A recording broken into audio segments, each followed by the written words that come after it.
नमस्कार, जय हिंद, वंदे मातरम। आप देख रहे हैं वक्त की आवाज़ न्यूज इंडिया। यूट्यूब चैनल नहीं, मिशन। समाज पार्टी जिंदाबाद जिंदाबाद, बहुजन समाज पार्टी जिंदाबाद जिंदाबाद, बहन कुमारी मायावती जिंदाबाद जिंदाबाद, बहन कुमारी मायावती जिंदाबाद जिंदाबाद, बहन कुमारी मायावती जिंदाबाद जिंदाबाद, हम तुम्हारे साथ हैं, हम तुम्हारे साथ हैं। हमारे साथ मौजूद हैं दक्षिणी दिल्ली से बहुजन समाज पार्टी के पूर्व प्रत्याशी सतीश गोता, जो लोकसभा प्रत्याशी जागरूक जो एडवोकेट हैं। सर, आज आप साकेत डीएम ऑफिस में मौजूद हैं भारत बंद आंदोलन को लेकर, उस विषय पे आप क्या कहना चाहोगे? और वो जान मैं कहना चाहूँगा कि देखिए, जब सोया हुआ समाज जब जग जाता है और अपने अधिकारों के लिए उठ खड़ा हो जाता है तो सरकारों की चूल हिल जाती हैं। आपके बगल में बांग्लादेश है। बांग्लादेश में जनता का दमन शेख हसीना गवर्नमेंट के द्वारा किया जा रहा था, उनकी जन भावनाओं को आहत किया जा रहा था। और जब जनता उठ गई तो वहाँ के प्रधानमंत्री को कुर्सी छोड़ करके भागना पड़ा। और यहाँ हमारे देश में अभी कुछ षड्यंत्र हुआ है। जो 1 अगस्त 2024 का सुप्रीम कोर्ट का जो आदेश आया है, उस आदेश के तहत SC ST में वर्गीकरण की बात की गई है। और उस वर्गीकरण के पीछे एक षड्यंत्र नजर आ रहा है कि जो SC ST समाज के लोग मिलकर के एक राजनीतिक ताकत बनते चले जा रहे हैं। उत्तर प्रदेश में जो सबसे बड़ी एक पार्टी निकली, समाजवादी पार्टी, जिसने सभी धान खतरे में बताते हुए बहुजन समाज को बहकाया और बहुजन समाज पार्टी को कमजोर करा। और दूसरी एक और बहुजन समाज पार्टी की एक छोटी सी पार्टी है आजाद समाज पार्टी, जिसके मुखिया चंद्रशेखर आजाद, जो नगीना से लोकसभा सांसद भी चुने गए। क्या इस बहुजन मूवमेंट में, भारत आंदोलन में, वो बहुजन समाज के हकों की लड़ाई के लिए सड़कों पर उतरे हैं? देखिए, आज यहाँ जो बहुजन समाज है उसे किसी पार्टी से कोई मतलब नहीं, उसे किसी संगठन से कोई मतलब नहीं। बहुजन समाज आज जागरूक हो गया है और उसके बीच में एक बुद्धिजीवी वर्ग पैदा हुआ है। और उस बुद्धिजीवी वर्ग को ये मालूम है कि हमें आज क्योंकि हमारा जो आरक्षण है वो किसी पार्टी के हिसाब से नहीं है, वो आरक्षण जाति के हिसाब से है, वो आरक्षण वर्ग के हिसाब से है। तो पूरा SC ST वर्ग जो है आज पूरे देश का सड़कों पर है और वो किसी पार्टी के बैनर के को मोहताज नहीं है अभी।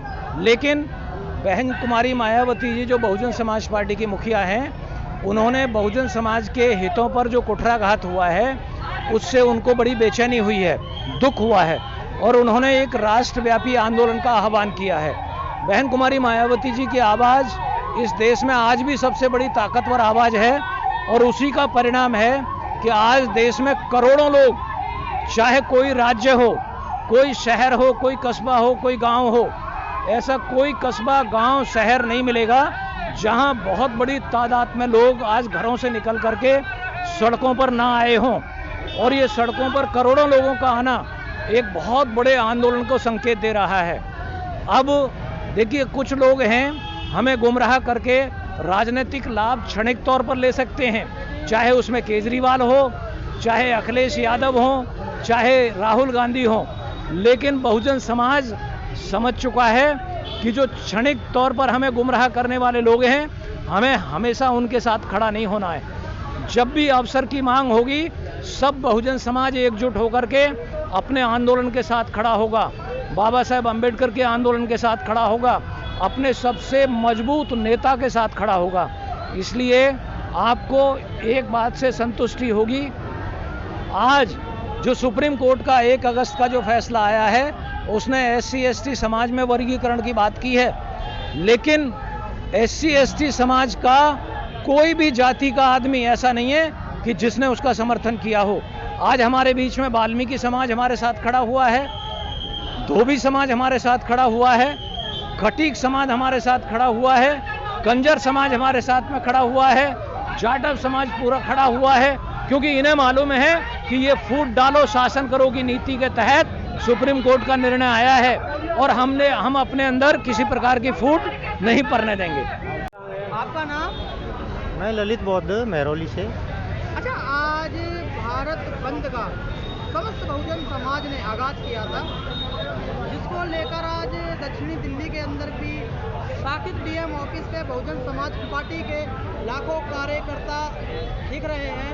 और आप, जहाँ तक मुझे लग रहा है कि आप भी बहुजन समाज पार्टी के समर्थन में ही आए हैं। तो भारत बंद आंदोलन को लेकर आप क्या कहेंगे? किस द्वारा ऐसा क्या सुप्रीम कोर्ट ने कराया है जिसकी वजह से पूरा बहुजन समाज आज सड़कों पे है? देखिए, सबसे पहले हम भारतीय हैं और हिंदू, मुस्लिम, सिख, ईसाई और अनेकों धर्म हैं, लेकिन हम दिल से, मन से, तन से, ब्लड से एक हैं। उसके बावजूद भी सरकार अगर इस तरह की हरकत कर रही है कि जातियों में जातियां, उपजातियां, मतलब कहने का ये है कि वर्गीकरण का जो काम कर रही है, ये गलत है। मेरा मानना यही है कि ये बहुत गलत हो रहा है और बहुजन समाज सड़कों पे उतरा है। ये तो एक टेलर है, अगर इसी तरह की हरकत करते रहे तो पूरा बहुजन समाज सड़कों पे होगा और चक्का जाम हो जाएगा। और भी लोग हमारे साथ मौजूद हैं। सर, आप कहाँ से हैं? महरौली से हूँ मैं, कमला प्रसाद। अच्छा सर, एक बात बताइए, आज मैंने देखा भारत बंद आंदोलन में खासकर उम्र दराजी लोग हैं, युवा बहुत कम दिखाई दे रहे हैं। तो उस विषय पे आप क्या कहना चाहोगे?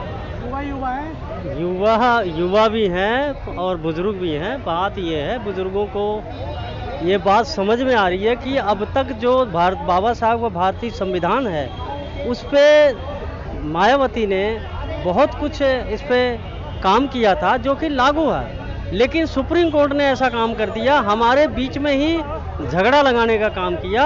इसलिए जो है आज भारत बंद का आह्वान किया गया और भारत बंद में हम लोग आज आके शामिल हुए सर, मैं थे। एक छोटा सा सवाल पूछूंगा, आपके अपने खुद के बच्चे कितने हैं? मेरे 3 बच्चे। तो आपके 3 बच्चों में से आज बहुजन समाज ने जो भारत बंद का जो आगाज करा था, उसमें से आपके कितने बच्चे आपके साथ आए हैं? साथ आए नहीं है, वो कहीं बीमार थे, वो तबीयत खराब थी, उन लोगों को लेके गए हैं सफदरजंग, इसलिए नहीं आ पाए आज। अच्छा, ऐसा क्या है कि युवा आंदोलनों में आजकल बहुजन समाज के शामिल नहीं होते? देखो, ना जानकारी, पढ़े लिखे तो हैं, लेकिन वो चीज़ को, अपने धरोहर को नहीं समझ रहे हैं। वो पीछे के संविधान को इतना पढ़ने की कोशिश नहीं कर रहे हैं, जानकारी नहीं कर रहे हैं। अगर जिनको जानकारी हो जाएगी तो वो भी रोड पे आ जाएंगे। देखम देख जो है जानकारी होगी तो उनको भी रोड पे आना ही पड़ेगा। अगर नहीं आए